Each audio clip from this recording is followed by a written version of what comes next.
Ei, você aí mesmo, tem uma novidade muito bacana para vocês. Nós vamos fazer uma live agora, dia 8 de março, lucrando com galinhas. Uma live gratuita, para ensinar você a ganhar dinheiro criando galinha. É isso mesmo. E o link para você se cadastrar está aqui embaixo na descrição. Somente com esse link que você consegue participar. Então não perca, se cadastre para aprender a ganhar dinheiro criando galinhas. Com 3 dicas super, mas super secretas e muito importantes para você ganhar dinheiro como a gente aqui do Criatório Neves. Te aguardo lá. Turma, hoje eu tô aqui na cidade de Ipatinga, voltando num criatório que eu voltei várias vezes aqui. E sempre fui muito bem recebido. No criatório de uma pessoa que vocês vão ver agora. Vou chamar aqui agora.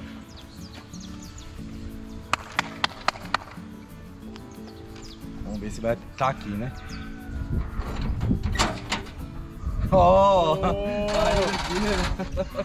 Criatório SG, aqui do Delfió. Como é que vocês estão, gente? Mais uma vez voltando aqui pra gente poder ver o que tem de novidade aqui. Que a gente voltou, a última vez que a gente veio aqui tem quanto tempo? Ah, tem mais ou menos aí uns 6 meses, não tem? Deve ter mudado muita coisa, né? Ah, deu uma melhorada. Deu melhor. E o vídeo seu, você viu que o vídeo seu estourou, né? A gente fica feliz também que o seu trabalho é espetacular aí, não tem jeito de não dar certo, né? Bom demais. E vamos lá conhecer então. Vem cá, gente. Então, já estamos aqui dentro do criatório do Delfió. Da outra vez, a gente mostrou todo o criatório dele, mostrou toda a estrutura, mostrou todas as áreas. Vamos mostrar de novo, tá? O que tem de novo aqui e tudo mais. Mas o que a gente não fez da outra vez foi saber da história do Delfió. Porque o Delfió, você tem um criatório tem quanto tempo, Delfió? Ah, já vai para mais de 11 anos aí para 12. 11 anos. E nesse tempo, pai, tem muita história para contar, né? Tem, nossa Deus, é bastante, viu? E Delfió, as pessoas que sempre vê os criadores que têm sucesso, que seu caso é um caso de sucesso, né? Que você tem um criatório muito conhecido na internet, né? As pessoas compram com você, você já criou uma linhagem que se espalhou aí no Brasil, talvez até pro mundo, não sei.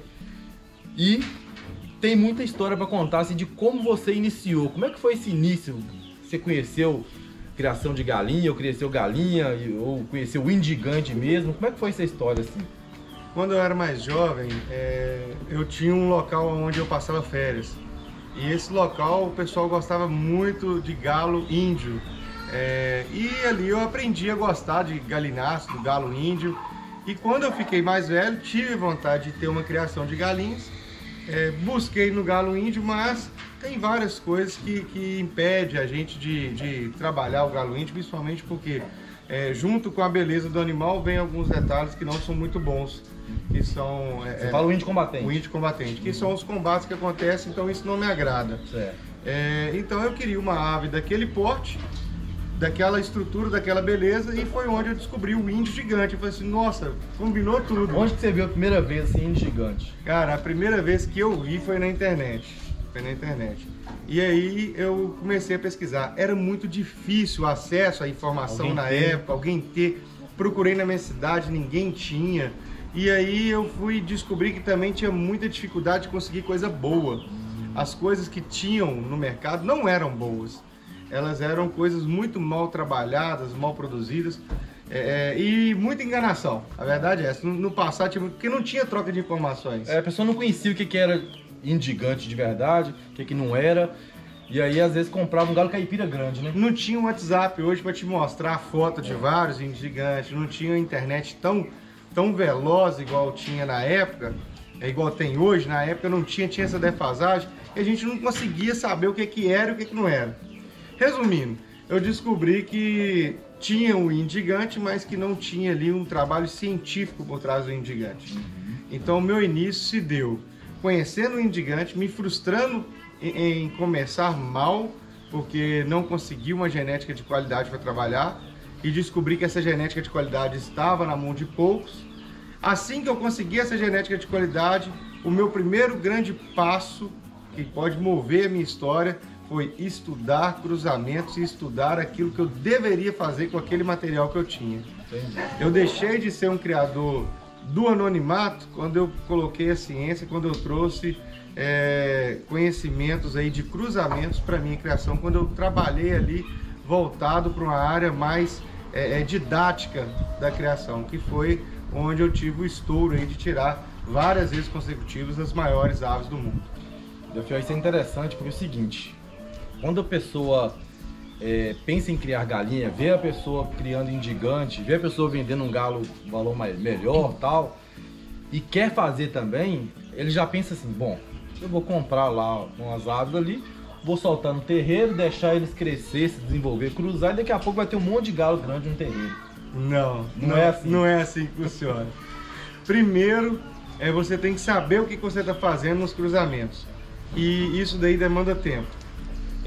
Depois, você tem que saber da onde partir com aqueles cruzamentos. O que você vai fazer com o resultado que você obteve. Como que você vai trabalhar esse resultado. E aí tem várias vertentes, line breeding, inbreeding. Se você vai fazer uma abertura de sangue, uma abertura já pensando aí num próximo fechamento de sangue que você vai trabalhar. Mas isso eu estou falando só de estrutura de cruzamentos. O primeiro passo mesmo que eu descobri, mas depois que eu errei bastante, é que precisa de estrutura física adequada. E foi aí que foi a grande dificuldade do meu criatório. Você não morava aqui, né? Você morava em outro local, era uma casa, sim. Você transformou o quintal da sua casa num criatório. Exatamente. E ficou muitos anos assim. Fiquei muitos anos assim, porque eu consegui otimizar os espaços. Mas a primeira grande dificuldade que eu enfrentei foi a questão de estrutura. Eu tinha o conhecimento técnico, eu tinha o conhecimento para fazer os cruzamentos adequados, eu consegui adquirir uma coisa que é muito importante, que é o conhecimento para manejo.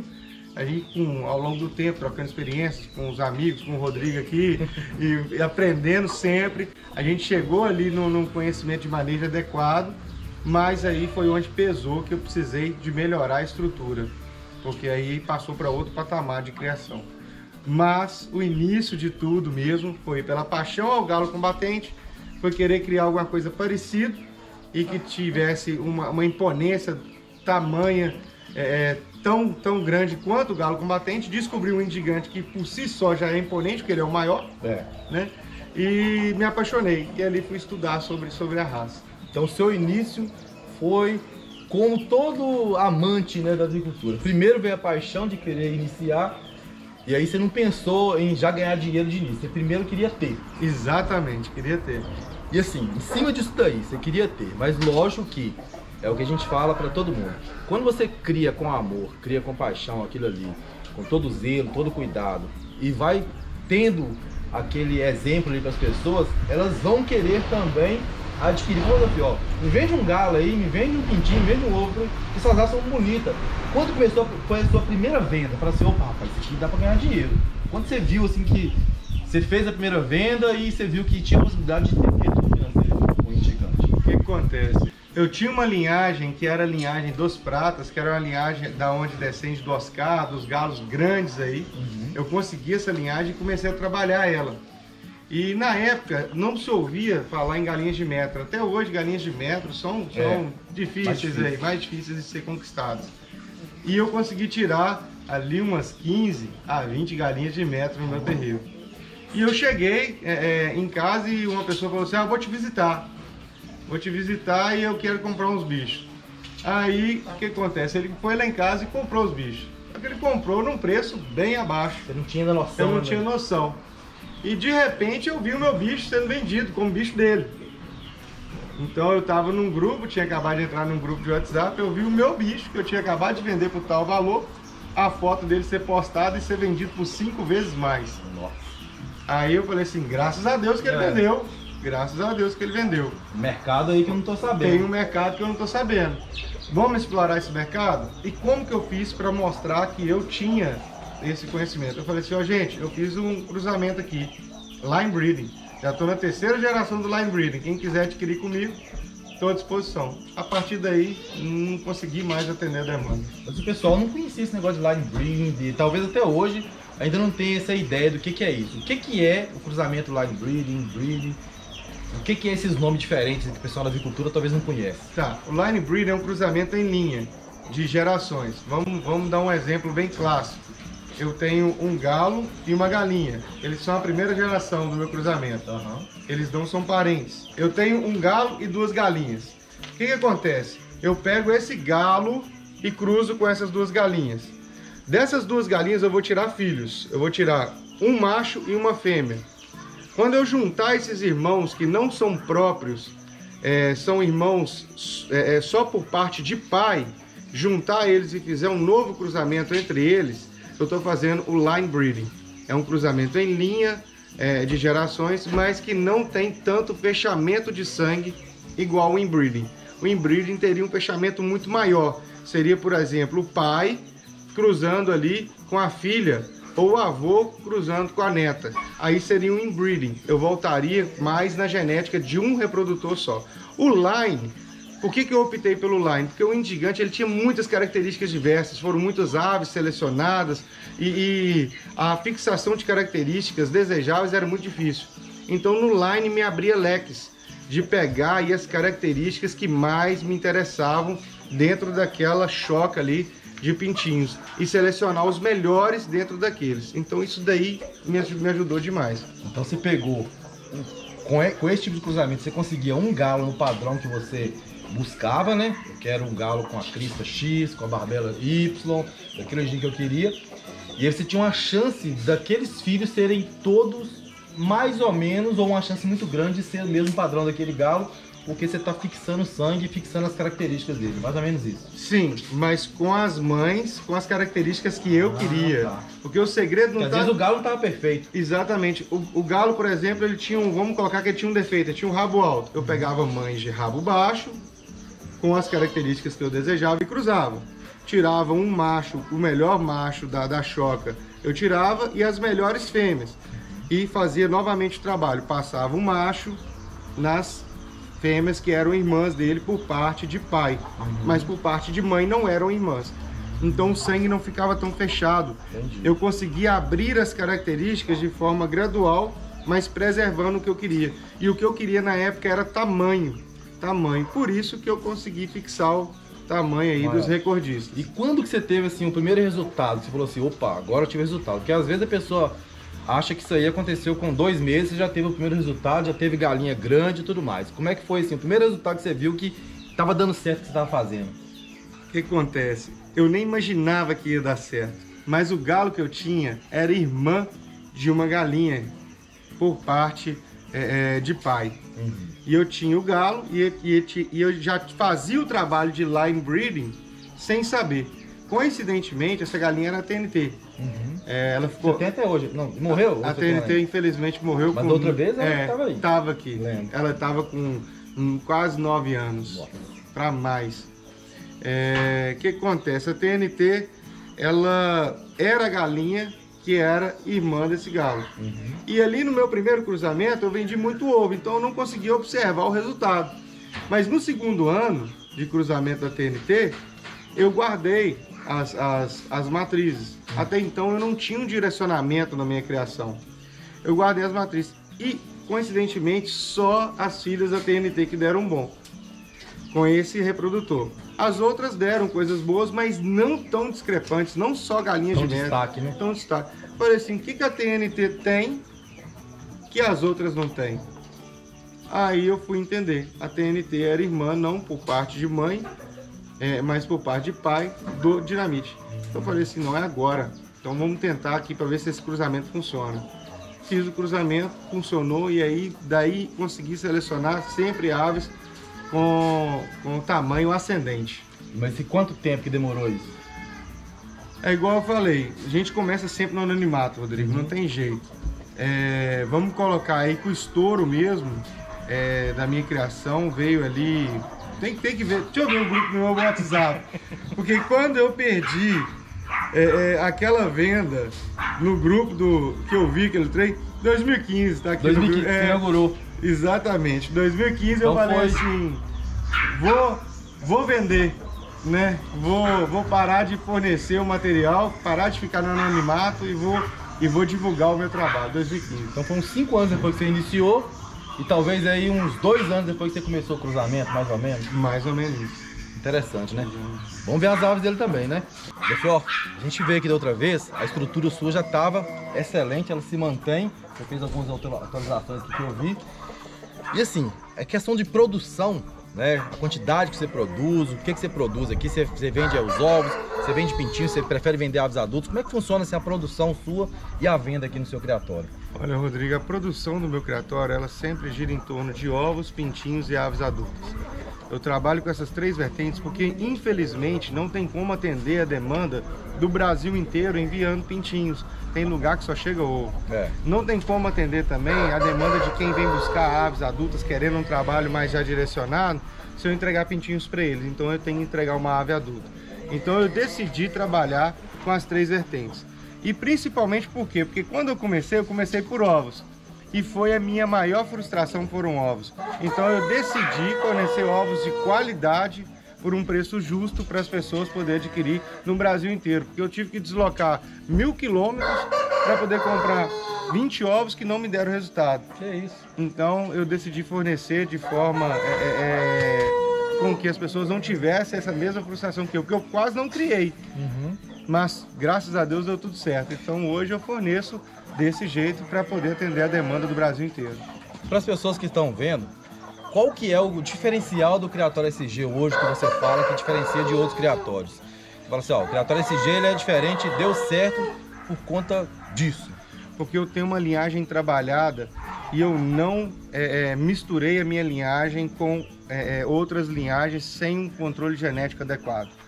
Todas as inserções de genéticas de outros criatórios que eu fiz, exemplo do Johnny Walker, foram inserções voltadas aí para um trabalho científico, técnico, para melhoramento da raça. Eu não simplesmente peguei assim, esse galo e essa galinha é bom, vou colocar aqui que vai dar coisa boa. Não, foram todos os cruzamentos pensados.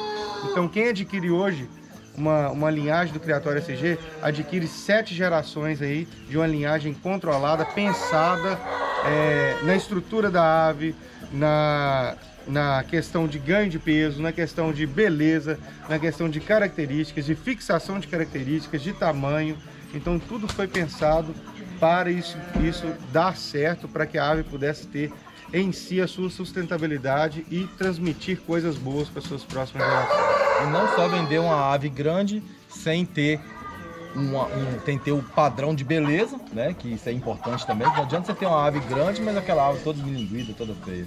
Sim. Sempre prezando a ave com padrão, porque sempre quando eu venho aqui, a cada vez mais, você melhorou ainda mais o seu plantão. Você faz um novo selecionamento a cada ano, com aves mais voltadas ainda para o padrão, com características de barbela, crista, coloração. Agora você está vendo aqui aves pintadas hoje, você montou uma baia de pintado maravilhosa, né?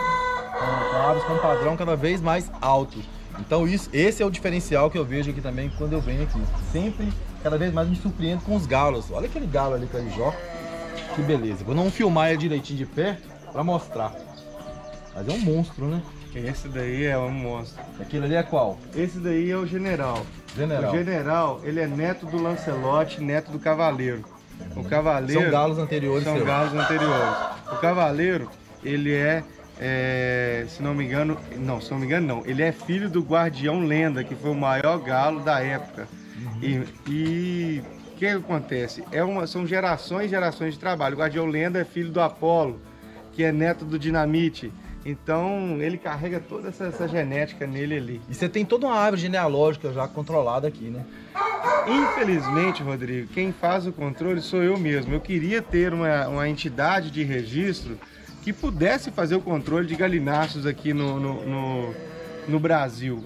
Então não existe, né? Não existe, não. É interessante. Uma associação ou uma empresa mesmo que faria o controle para poder estar apresentando para quem for comprar o que é essa ave, trazer, né? Do falado, da imaginação ou pro papel. Pro papel. Seria uma coisa muito boa, porque traria aí uma segurança para tanto para o criador quanto para a pessoa que está... É um pedigree. Exatamente. Um pedigree igual o cachorro tem. Exatamente. Muito interessante isso aí. Delfim, teve um negócio que eu vi aqui atrás que eu achei bem interessante. Mostra aqui, Gustavo, vem cá. Olha só. Você fez uma estrutura aqui com cerâmica e você coloca o milho. Aqui tem o milho, né? Aqui tem o milho. E do outro lado aqui é o quê? Ração pronta. Ração pronta. O milho quebrado ou o milho inteiro? Milho quebrado. Na realidade a ração que eu faço no meu criatório. Inclusive fiz até um vídeo falando a fórmula dela. A fórmula dela. Ó, que bacana. E aqui é milho quebrado. Milho quebrado. Milho quebrado. Então, isso aqui, por que você resolveu fazer isso daqui? Porque não passa umidade e eu preservo a ração. E aqui eu tenho uma tampa, eu consigo colocar essa tampa ali para tampar Sei. E armazena melhor do que nas bombonas. É mesmo? É mais fácil a limpeza, mais fácil a higienização. Mais fácil de colocar. Mais fácil de colocar. E aí você pega já compra o milho quebrado. Sim. Né? Já compra o milho inteiro, coloca ali. E essa ração, você mistura ela aqui. Tem um misturador caseiro ali que a gente faz a ração. Caseiro? Vamos ver esse misturador daqui a pouco também. E aí, tá. Você fez essa questão aqui dessa estrutura aqui, que não tinha da outra vez que eu vim aqui. Tava fazendo Tava ainda. fazendo? Tava fazendo. Facilita muito também, né, Delfio? Facilita muito porque, por exemplo, ali, essa estrutura pequenininha ali, cabe quase 25 sacos de milho de 50 quilos. Você tá brincando. Tô falando sério. Mas qual o tamanho disso aqui? Tem um por um? Não, aqui tem... tem que medir, mas eu sei que cabe 25 sacos aqui dentro. Aqui. Caramba! Olha só. 25 sacos vezes 50 dá 1.250 quilos. 1.250 quilos. Bem Olha espalhado. só, no espaço pequenininho. Porque aqui é fundo, né? É fundo, largo. é fundo. É mais profundo. Olha só. Então fica mais fácil. Eu criei um espaço, porque antigamente a gente tinha todos aqueles tambores, né? Aquilo ali ocupava muito espaço. Então eu falei, se eu preciso de um lugar onde é que não ocupa espaço. Que bacana. É uma coisa interessante para se copiar. Ó. Com a tampa aqui, não tem problema de rato. Nada. E fica mais fácil até para você proteger a sua ração desses roedores. Entendi. Muito interessante. E você tem uma correção para fazer aí que você falou anteriormente, né? É porque, gente, é muita coisa. Por isso da importância de você ter uma entidade que registre. Pra controlar. Porque, vamos lá, eu tenho tantas gerações, então eu tenho que pegar... Se eu pegar de trás para frente, eu me confundo. Vamos lá. Eu tinha os Zeus e eu fiz um trabalho de Zeus com dinamite. Desse trabalho das fêmeas do dinamite com Zeus, tirei o Apolo. O Apolo foi o grande precursor do criatório, que tirou o guardião lenda. E tirou o Cavaleiro. Eram os dois irmãos. Então o Cavaleiro, ele é filho do Apolo. Ele é neto dos Zeus, que não, ele é filho do... O Apolo é filho dos Zeus, então o Cavaleiro é neto dos Zeus. E o Cavaleiro também é neto por parte de mãe do Dinamite. O Cavaleiro é aquele carijózão. Não, o Cavaleiro... Aí, tá vendo como é que... porque eu já me confundi muito o nome. O Cavaleiro, junto com Lancelote, que é a filha do Cavaleiro, junto com Lancelote, fizeram o pai do general. O pai dele ainda. O pai do general, que nem é o general. Entendeu? Muita confusão. Então, se tiver realmente essa questão da associação, fica bem bacana. O pai do general, ele é do amigo Rogério.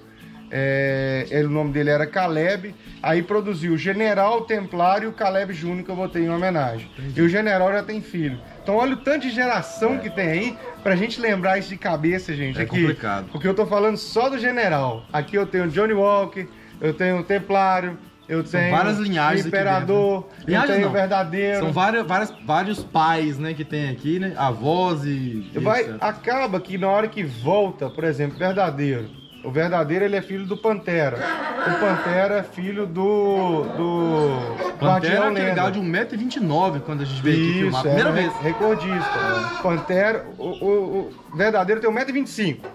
O Pantera tinha 1,28m, 29. Isso. O pai do Pantera era o Guardião, que foi o maior da época também, 1,29m.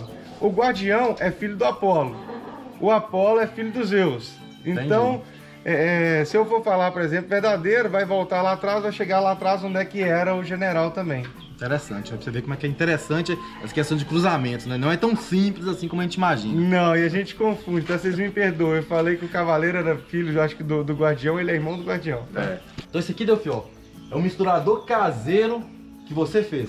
Sim, tava cansado de alugar bitoneira. Olha só. Então o que acontece? A gente fez esse misturador para parar de alugar as bitoneiras e pra gente poder fazer a nossa ração. Como eu tenho pouco, é muito, mas é pouco. A gente gasta um dia inteiro aí misturando ração pro mês inteiro. Sei.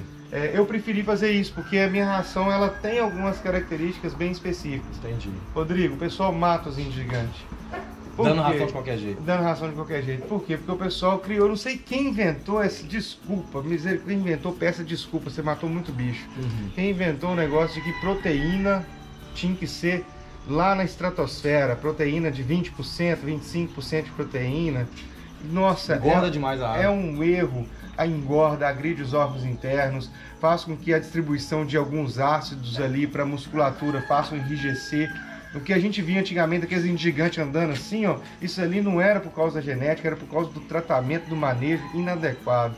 Então, esse mito e esses mitos espalham com a velocidade de que eu caí nele, eu colocava 19% de proteína na ração aqui e eu vi que até as fezes da ave ficava aquelas fezes marronzadas, que as fezes que demonstram que a ave não está alimentando de forma sadia, entendeu? Então, eu passei a tratar numa ração a partir da fase de frango até a fase adulta, 14 a 13% de proteína, mas com a quantidade de vitaminas e minerais mais adequado para a raça. Sim, porque o indigante, você não acha uma ração de indigante no agropecuário. Não acha, você vai achar ração de engorda, de crescimento, que são feitos para as galinhas de granja. Industrial. Então, Davi, aqui é o formato que você vai girando, né? Aqui a gente vai girando, depois de tomar uma porrada na máquina, a gente gira aqui Quanto tempo fica girando isso aí? A gente fala que é o seguinte, 60 giradas. 60 giradas, faz uma mistura bem feita. E faz uma musculação também bem boa. Porque, né? Mas isso aqui também você pode adaptar daqui a pouco um motorzinho aí. Pode. Foi uma experiência que a gente fez, deu certo. E acaba que no dia é uma diversão pra gente. Mas o meu pai, que é um grande inventor nesse sentido, já falou que vai adaptar o motor aqui para poder girar isso aqui automático. Motor de rotação baixa, né? De máquina de lavar. Exatamente. Vai adaptar para poder colocar as engrenagens e fazer isso aqui de rotação. Tá, aí você fez aí para colocar, para tirar, como é que funciona? Para tirar embaixo, na hora que você gira ela mesmo já solta. Aí você coloca no carrinho? Você coloca no carrinho ou no balde, já gira, já solta, a ração pronta. E você faz quantos quilos aí por vez? Aqui dá, vamos lá, dá uns 65 quilos aqui. 65 quilos um saco mais. Pode encher demais, né? Não, a gente não enche mais porque senão não mistura, Rodrigo. Tem coisa que a gente coloca, eu já vi os vídeos no seu canal também, você que é criador sabe. Tem coisa que a gente coloca em pequena proporção. Por exemplo, que eu coloco pimenta do reino aqui, nessa mistura que eu faço, dessa mistura aqui, eu coloco 100 gramas de pimenta do reino. Para 65 quilos. Exatamente. Então é muito pouco a quantidade de pó que a gente vai jogar para misturar na ração. Então se colocar muita ração, a gente não consegue fazer uma mistura homogênea, não. Não homogeneiza direito. Sim. Muito interessante, né? Então olha só. Mostra os detalhes aqui, Gustavo. Para quem quiser copiar, ó. É simples e dá para quem quiser fazer, não tem muito segredo não. Bem prático, né? Bem interessante. Você não mostrou isso aqui no seu canal, não? Não mostrei ainda não. Olha só. E o Delfioton, pra quem não sabe, ele tem um canal no YouTube também, que é Criatório SG. Isso. Eu até fiz o meu canal, eu até tirei muita coisa dele. Eu decidi fazer uma reformulação no meu canal.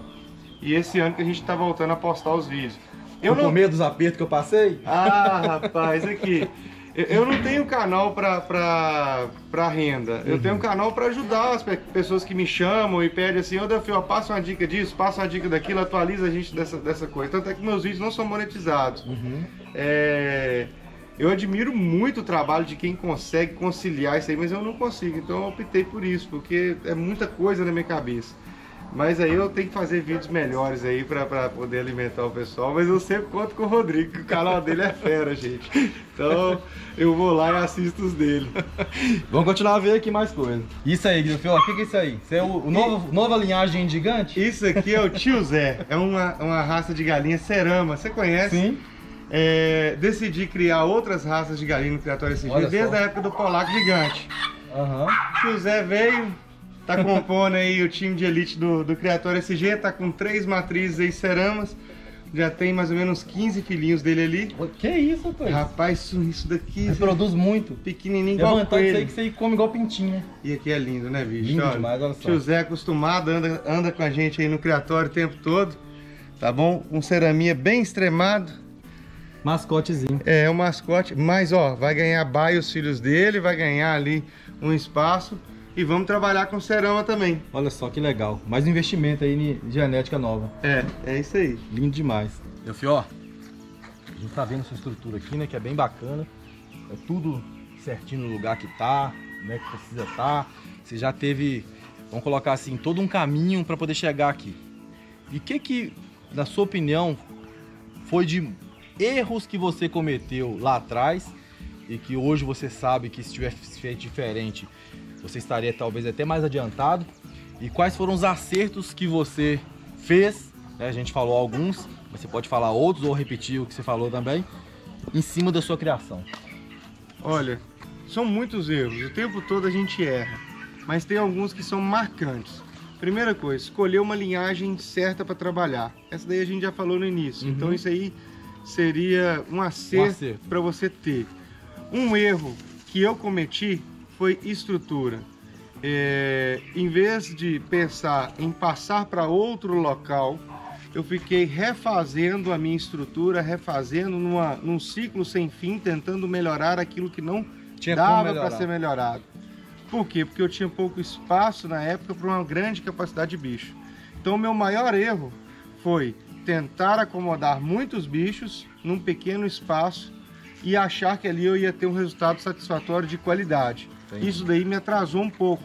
Eu poderia estar aí com aves aí acima de 1,30 m com tranquilidade hoje se eu tivesse tido essa mentalidade que eu tenho hoje. Então, o acerto, começar com a genética boa, o erro que não se deve cometer, que eu cometi, pensar na estrutura tanto quanto na genética das aves. A estrutura hoje é fundamental, né? Fundamental para você ter que seja um fundo de quintal, mas que você seja bem preparado, bem limpo e que você tenha consciência da quantidade de aves que você pode colocar ali.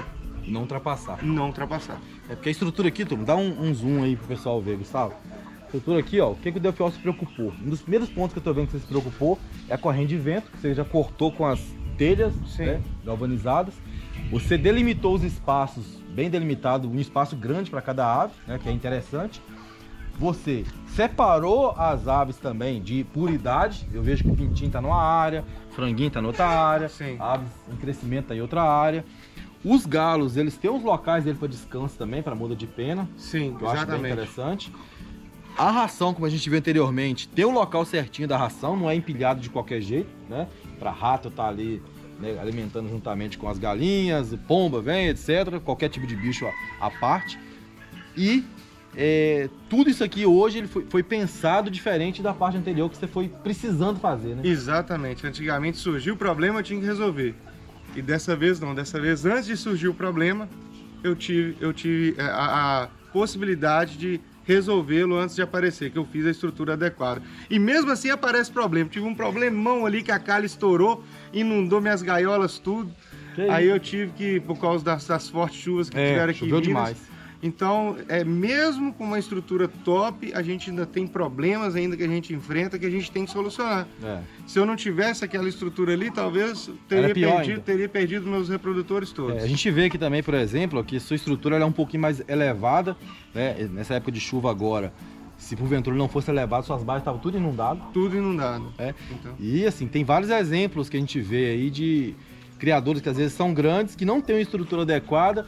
A gente vê, rapaz, o cara tem ave boa, tem uma situação bacana ali, mas ele não consegue desenvolver porque a cada ano que passa ele vai apanhando. Apanha mais, no outro ano tem que começar quase do zero de novo. Eu mesmo, quando no meu criatório, a estrutura a gente sempre bate nessa tecla, eu sempre estou mexendo lá porque a gente realmente sabe que é uma coisa que faz uma diferença para você dar certo na avicultura e para as pessoas que não dão certo. E ó, infelizmente ou felizmente, a gente nunca para de mexer. Não. Porque eu já tô com um projetinho ali montado ali para algumas alterações drásticas que eu vou fazer no criatório.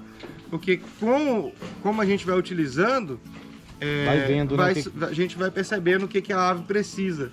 O criador tem que ter esse feeling, Rodrigo. Ele tem que olhar ali, opa, a ave tá precisando disso, meu criatório tá precisando disso.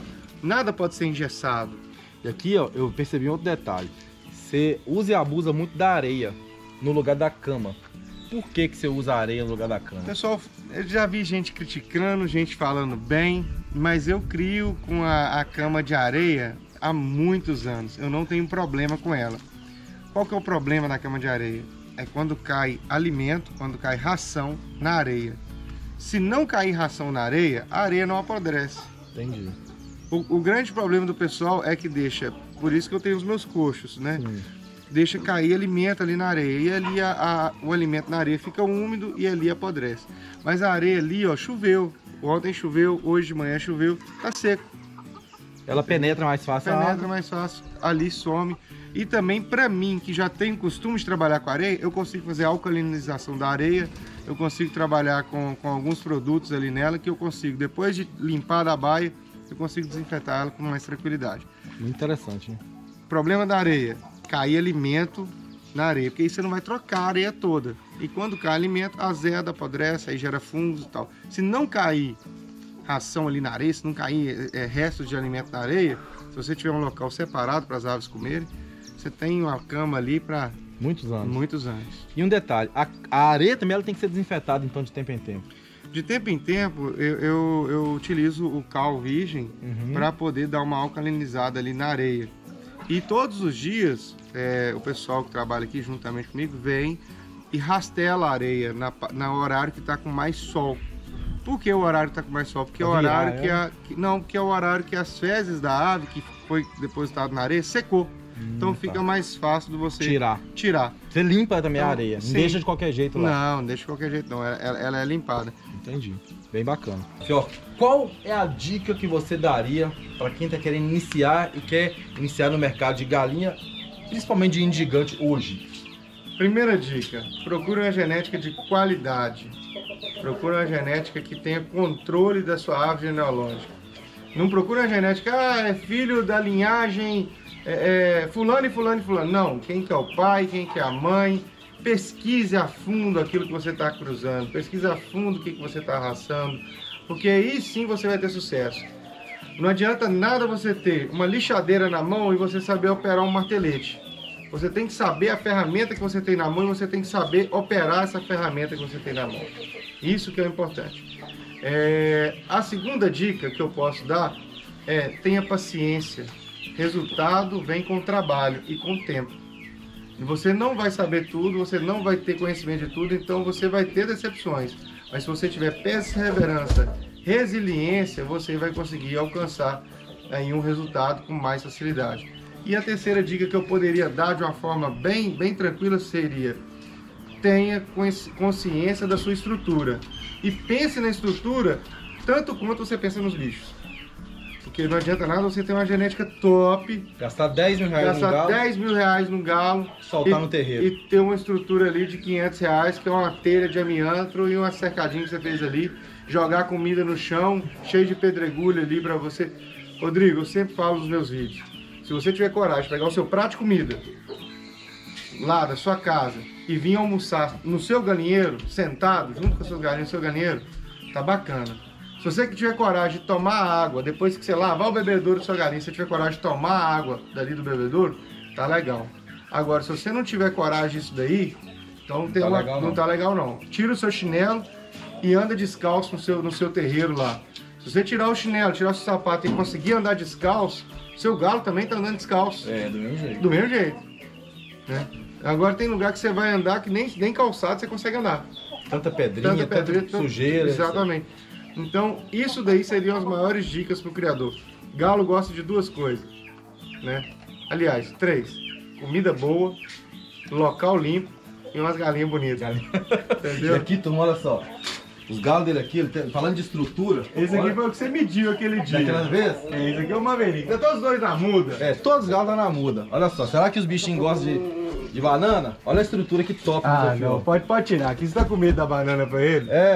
Que isso, ele come na mão. Esses bichos são mansinhos. Pode pegar aqui e dar assim? Pode. O outro aí tá quase atravessando a grade ali, olha lá. Nossa, que tolão que ele... Calma, rapaz. Pera aí, esse aqui do jeito que você fez figa nele, ele vai ficar doido aqui, ó. Pode trazer do lado de cá. Aí, ó. Nossa senhora. Aqui o sistema é bruto. Olha o tamanho do tolete que ele tá comendo. Olha só. Jesus Cristo. Né, Maverick? Eu vou até com o papo cheio já. Aí, ó. Que bacana, né, turma? E você compra essas bananas pra dar pra eles. Pra dar pra eles. Não é nem pra vocês, não. O que acontece? Assim que a gente tira o sêmen da ave, a gente acostumou eles a ter uma aproximação da gente. Qual que é a aproximação? A gente vem e faz um agrado, seria com a banana. Pra ele ficar manso, pra ele acostumar com a gente, acostumar com a roupa da gente. Porque o galo, muitas das vezes, ele trava o sêmen ali porque ele tá estressado, ele não confia no tratador. Entendi. Então a banana é uma forma de interação. Uma forma de petiscozinho, interação. Isso. Ele vai pegar ali com tranquilidade, olha lá. ele sabe que aqui eu não tô querendo fazer mal para ele. Que bacana, hein? Maior do mundo. Esse é o maior do mundo, né? É, e filho do Johnny. É o que a gente mediu. É o que você mediu. Medida aí, tá vendo? Ó? Brabo. Tá bom, comeu muito já, vai entalar tanta banana. Que legal. Pessoal, essa estrutura aqui é maravilhosa. A gente vai visitando a estrutura das pessoas, né? A sua aqui, de outros criatórios. Sempre tem ideias que a gente pode querer copiar. Uma delas que eu já vou ver é esse local aqui que você armazena a ração. É muito interessante. O lugar dos comedouros, também bebedouros, é bem interessante. Vou filmar e vou mostrar pra vocês aí o que a gente tá falando aqui. Mas, pra chegar aqui, a gente sabe que teve toda uma dificuldade, todo um caminho, né? E a gente sabe que a cada ano que se renova, tem aquelas dificuldades ali, aqueles momentos difíceis. Porque isso aqui não é uma brincadeira, isso aqui é um negócio, é uma empresa que ela tem que gerar lucro, ela tem que ter receita, etc. O que você, na sua opinião, desde esse tempo todo que você iniciou, que foi esse seu momento mais difícil? É o momento de agora, é um tempo atrás? Para o empreendedor que quer iniciar na criação de galinha, no caso, o Delfiol. Como eu já estou há mais tempo, então eu passei por várias crises dentro do próprio país em si com relação a criações. Porque o Indigante, ele é como se fosse qualquer outra criação. Ele passa por influência da nossa economia. Sim. E quando o milho sobe, a ração dispara e ali o criador se vê ali com um grande número de aves ou uma quantidade, até o pequeno criador com uma quantidade de aves que vai pesar no bolso dele o trato, ele passa por várias dificuldades. Então, para mim, os momentos mais difíceis aí foram quando eu precisei eliminar aves do meu plantel para diminuir o custo. Adaptar a realidade do momento. Adaptar a realidade do momento.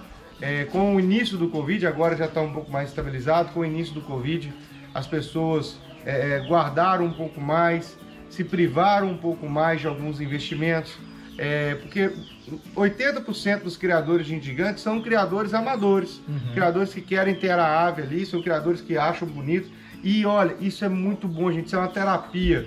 Quer ter uma coisa para você fazer, para você distrair, você relaxar, você ter uma atividade laboral bacana, vá criar animais, que seja galinha, que seja pato, que seja as raças que você tem, Brahma. Vá criar porque você vai ver como que é gostoso.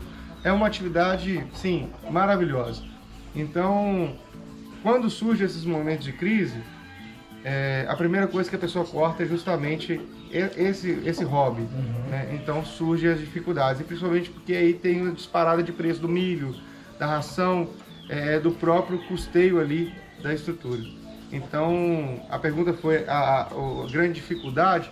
Passei por algumas, mas são nesses momentos que você tem que ter a palavra chamada resiliência, saber aonde cortar. Entendeu?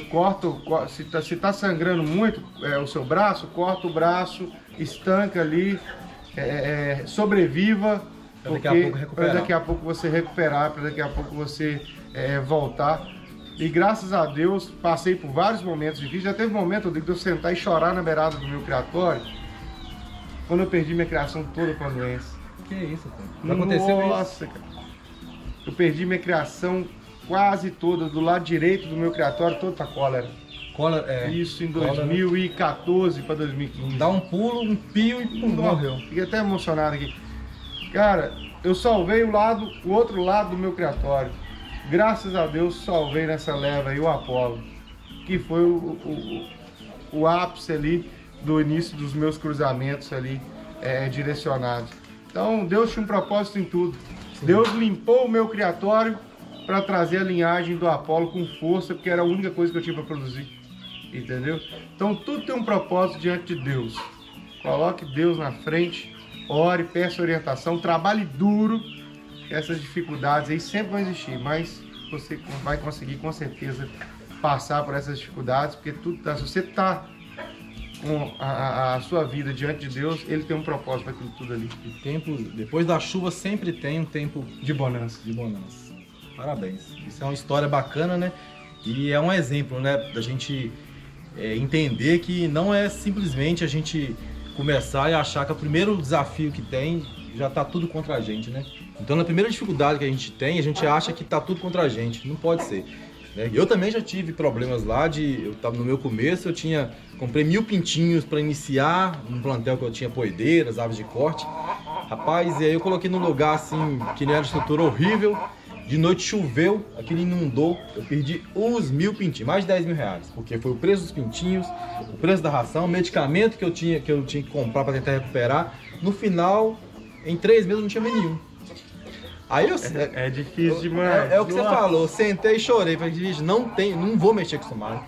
Mas o que acontece? Tinha um propósito ali também, né? Que eu tava num segmento, se eu tivesse investido, eu tinha ido muita poedeira, tal, tava com uma granja, talvez no momento igual esse agora, e o milho foi lá em cima, eu tava ferrado com aquele monte de ave para alimentar, o preço aumentando, e você não tem condições de talvez botar o seu preço quando é produção de ovos para consumo. Você vai através do mercado. E as dificuldades, Rodrigo, elas aparecem. Você falou do telhado, olha como é que são as histórias, né? Eu tinha aquele criatório lá, você lembra? Ele era todo fechado. Sim. E o vento entrava e a telha era fechada e atrás era fechado também. Eu não tinha pensado que onde o ar entra, ele tem que sair. Né? Eu tinha acabado de adquirir uma linhagem que eu ia abrir sangue. Uma linhagem do bandido. E eu abri sangue com essa linhagem. Deus, né? Porque não deixou eu abrir sangue com essa linhagem naquela época. Veio uma chuva muito forte, o vento entrou, levantou 2 telhas, as telhas levantaram, porque os telhados levantam mesmo, o vento tem que sair. Levantou e caiu. Adivinha onde é que caiu? Nossa, cima do seu galo. Do galo. Morreu. 5 mil reais, foi embora. Da hora. Então, gente, dificuldade, eu tô rindo aqui no dia, eu fiquei assim, tão triste com a situação, parecia que tinha me dado uns 10 murros na cara. Porque eu tinha acabado de pegar o bicho, tinha acabado de sonhar com tudo que eu ia fazer e aconteceu. Mas aí, tudo dentro do propósito de Deus, tive um outro cruzamento que deu muito certo e eu tenho certeza que foi assim que aconteceu, porque tinha que acontecer daquela forma. Verdade. Mas as decepções acontecem. Acontece. Foi muito bom, seu criatório, tudo muito bonito. Mas agora é o seguinte, vamos imaginar a seguinte situação. O Belchior, aconteceu um problema, e ele perdeu tudo, ele perdeu o criatório dele, ele perdeu, vou só imaginar, não precisa desesperar não. Perdeu o criatório, perdeu as aves, teve que mudar daqui e ele quer começar de novo do zero. Ele vai começar do zero de novo, sem nada. Como que você iniciaria uma nova criação sem nada do que você tem aqui do zero? Quais são os passos que você daria? Quais seriam as ações que você faria? Olha, seria mais fácil começar do zero hoje, pelo conhecimento. Eu dou graças a Deus por causa disso. Mas eu começaria dentro do meu orçamento. Primeira coisa, eu faria um cálculo daquilo que eu posso gastar e investiria no melhor. Vou dar um exemplo. Do que adianta eu ter 10, vou trazer para a vaca, do que adianta eu ter 10 vacas que produz 10 litros de leite? Se com uma vaca que produz 40 litros, eu compraria ela com o valor das 10 vacas. Menos trabalho. Eu teria menos trabalho e eu teria mais qualidade. E o meu produto seria melhor.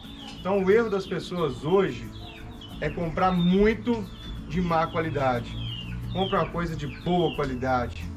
Como que eu começaria hoje? Eu procuraria uma coisa de ótima qualidade. Pegaria uma estrutura dentro daquilo que daria para acomodar aquela coisa. E trabalharia de forma bem simples, bem prática, com um pouco que é muito.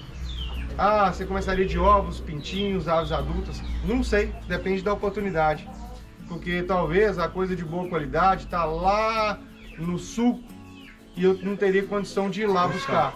Então eu traria ovos. Não, talvez a coisa de boa qualidade está na minha cidade, então eu iria lá e buscaria aves adultas. Não, talvez a coisa de boa qualidade tá ali em Belo Horizonte, mas eu não tenho condição de comprar ave adulta, compraria pintinho.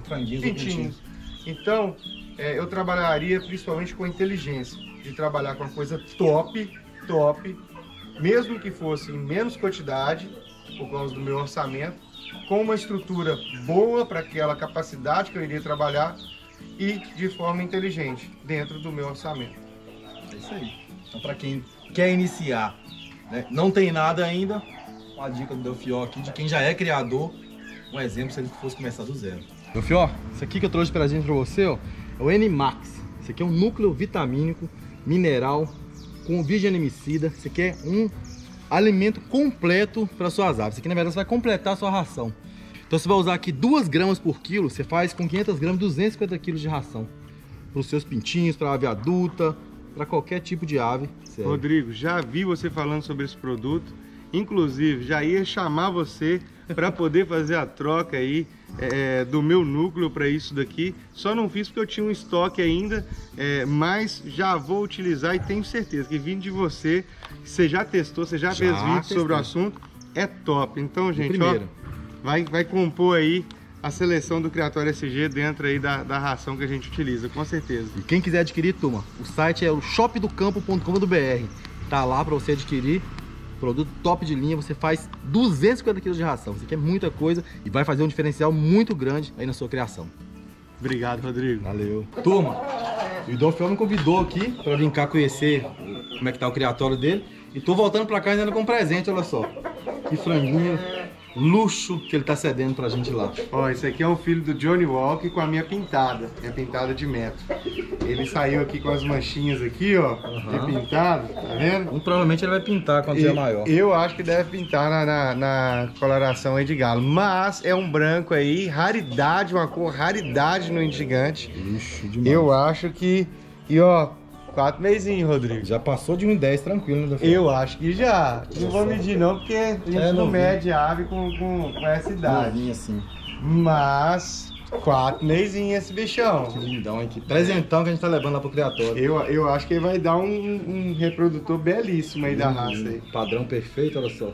Bola, barbela, descendo a barbelinha. Que coisa beleza. Bico bem estruturado. Canela aí amarelinha. É meio, ó. Pouca pena que ele tem. É uma ave com pouca pena. Deixa eu ver se ele fica em pé aqui. E firme, tá? A estrutura. Deixa eu ver se eu consigo ajeitar. Faz pose aí pro Rodrigo, meu filho. Para de querer fugir. Aí, ó. Olha que lindo. Vamos levar e vai ser um reprodutor nosso lá daqui a o quê? Uns 3, 4 meses, mais ou menos? Ah, eu acho que mais um pouquinho. Ele tá muito novo. Ele tá bem grande, mas ele tá muito novo. Eu acho que uns 6 meses aí pra terminar de formar, né? Até no meio do ano. Depois do meio do ano, já vai ter um reprodutor. Luxo, aqui do SG. Luxo, né, turma? Delfiol, obrigado mais uma vez, cara, por me receber aqui, tá bom? Por esse presentão que eu vou ter embora agora logo. que ele esticou, agora que ele quis ficar bonito. Ó. Tá com medo da gente danado, né? E turma, vocês gostaram aí da estrutura do Delfiol? Gostaram da história dele? De saber as dicas aí que ele passou também? Muito bacana, né? Estar num criador tão conceituado assim como o Delfiol e pegar essas dicas aí de graça, igual vocês estão pegando aqui, né? Não é coisa de qualquer dia que vocês vão conseguir, não. De tempo em tempo a gente vem aqui, cada vez a gente aprende mais e cada vez a gente leva um conteúdo de primeira pra vocês. Delfiol, obrigado, Rodrigo. Valeu. Precisando de nós, sempre nós vamos estar aí. Valeu, turma, obrigado e até o próximo vídeo.